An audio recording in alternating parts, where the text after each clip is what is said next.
Hi, this video on imagining animals is part of a series of videos considering the relationship between culture, social imagination, and risks associated with agri-food. And so animals, of course, are central to part of this industrial food model, and it's maybe one of the least appealing parts. And when we look at human animal, non-human animal interactions over time, prior to the 19th century, when most people worked in agriculture, they lived among different types of livestock, not to mention household pets. And livestock and other animals freely roamed about not only the countryside, but also in cities. Don't forget that one of the primary modes of transportation was horses. And so the presence of horses was quite normalized. By the early 20th century, when the industrial food complex began to emerge, tastes began to shift, and animals became viewed as dirty and unsanitary, especially as the automobile and the train and the streetcar began to replace horse transportation. People became less tolerant of animals in the city.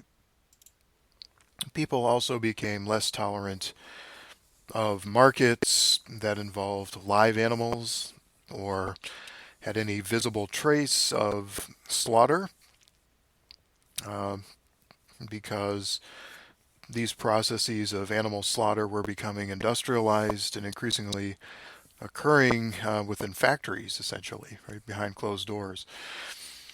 And now, present time, not only are animals not tolerated in the urban setting, but even in the rural countryside, a lot of rural residents complain about the smell of manure or the sight of animal agriculture.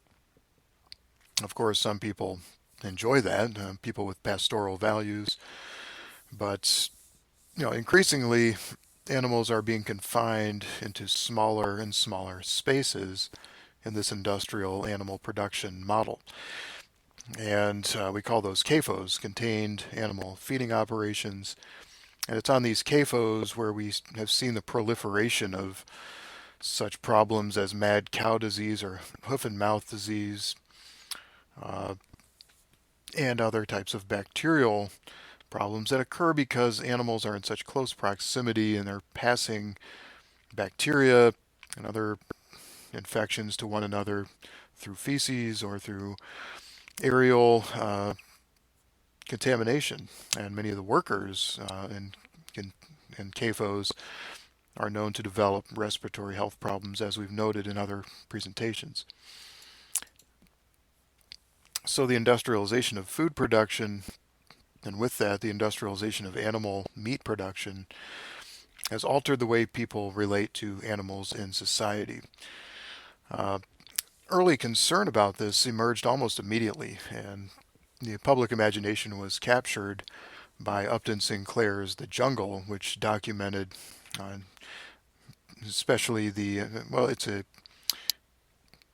fictional account, but it's fairly accurate in its portrayal of Eastern European meat factory workers in Chicago in the early 20th century, before World War I, and went into grave detail about the injuries that these workers experienced, the inhumanity of how the animals were treated, and just vivid imagery of what it looks like when you turn animal production into a manufacturing process.